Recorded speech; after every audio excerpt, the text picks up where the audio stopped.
Saul listened to David's words, torn between hope and disbelief. The king had to weigh the risks, sending this young, inexperienced boy to certain death, or continuing to face Goliath's taunts with no champion to defend Israel's honor. Finally, perhaps moved by David's faith or desperate for any solution, Saul relented.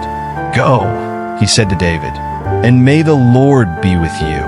With these words, the fate of Israel was placed in the hands of a shepherd boy, armed with nothing but his faith and courage. With Saul's permission granted, preparations for the confrontation began. The king, still concerned for the young volunteer, offered David his own royal armor. He placed a bronze helmet on David's head and dressed him in a coat of mail. Finally, he belted his sword over the armor. David took a few awkward steps, trying to move in the heavy, unfamiliar gear. He turned to Saul and said, "I cannot go in these because I am not used to them." With that, David began to remove the armor. He explained, "I have not tested them."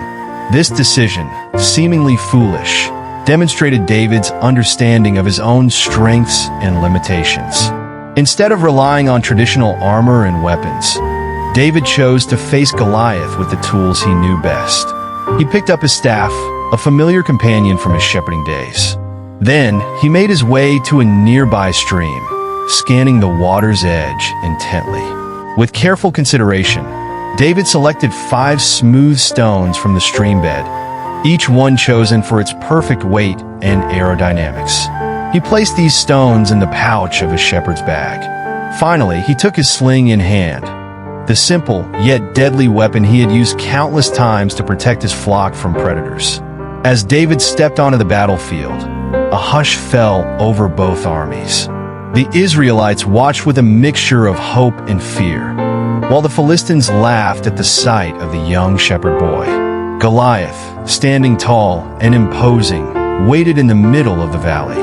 David began his approach, staff in hand and sling at the ready. His steps were steady and purposeful, showing no sign of fear. As he drew closer, Goliath's expression changed from amusement to disbelief, then to anger.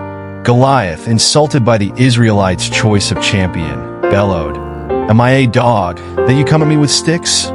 He cursed David by his gods and shouted, "Come here, and I'll give your flesh to the birds and the wild animals."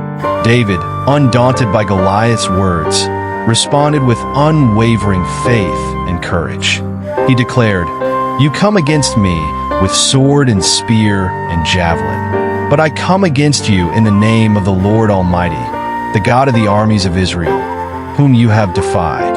Continuing his bold proclamation, David announced, "This day the Lord will deliver you into my hands, and I'll strike you down and cut off your head. This very day I will give the carcasses of the Philistine army to the birds and the wild animals, and the whole world will know that there is a God in Israel." David's words rang out across the valley. "All those gathered here will know that it is not by sword or spear that the Lord saves, for the battle is the Lord's, and he will give all of you into our hands."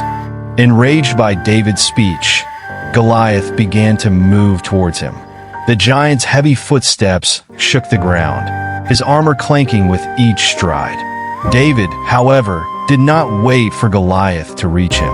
Instead, he ran quickly toward the battle line to meet the Philistine. As he ran, David reached into his bag and took out a stone.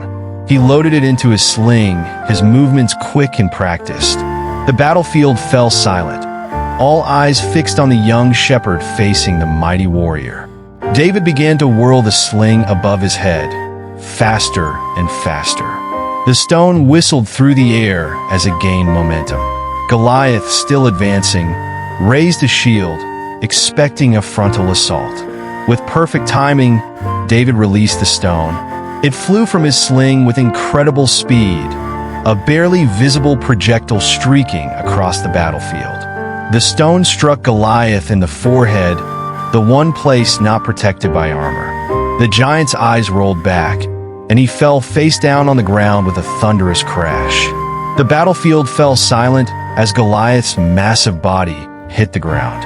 For a moment, both armies stood in stunned disbelief. David, however, wasted no time. He ran towards the fallen giant, determination in his eyes. Reaching Goliath's motionless form, David realized he had no sword of his own. In a swift move, he pulled Goliath's heavy sword from its sheath. The weapon, massive in the giant's hands, seemed almost comically large in David's grasp. With Goliath's own sword, David fulfilled his promise. He stood over the Philistine and cut off his head.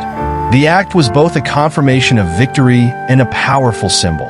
The enemy defeated by his own weapon. Holding up Goliath's severed head, David stood triumphant. The Israelites, shaking off their initial shock, erupted in cheers that echoed through the valley. The Philistines, seeing their champion defeated, broke ranks and fled in terror. David's faith and courage had turned the tide of battle in an instant, transforming certain defeat into a miraculous victory. As the Philistines fled in panic, the Israelite army, emboldened by David's victory, raised a battle cry. King Saul gave the order to pursue, and the Israelites charged after their enemies. What had seemed like an impossible situation just moments before had turned into a rout. The Israelites chased the Philistines all the way to the gates of Ekron, one of the main Philistine cities. The road from Shaaraim to Gath and Ekron was strewn with Philistine casualties, a testament to the completeness of Israel's victory. After the pursuit, the Israelites returned to plunder the abandoned Philistine camp. The spoils of war were great, as the Philistines had come prepared for a long campaign. This victory not only saved Israel from potential slavery, but also brought them significant wealth. David, still holding Goliath's head, was brought before King Saul. The king, amazed by the young shepherd's feat, asked, "Whose son are you, young man?" David replied, "I am the son of your servant Jesse of Bethlehem." This encounter marked the beginning of David's life at the royal court. Please kindly subscribe, comment, share, and like this video to support us.